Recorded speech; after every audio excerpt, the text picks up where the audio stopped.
um, this dream to come true. So it would be a dream come true if everybody in the community helped out, do fundraising, and it's been a long road, and with my help with my mom, and it's just been me and her doing everything that we can to help make this playground come true.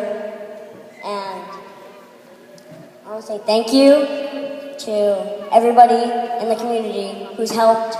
It's been a big relief because this park means so much to me because I want to make kids happy and not make them left out.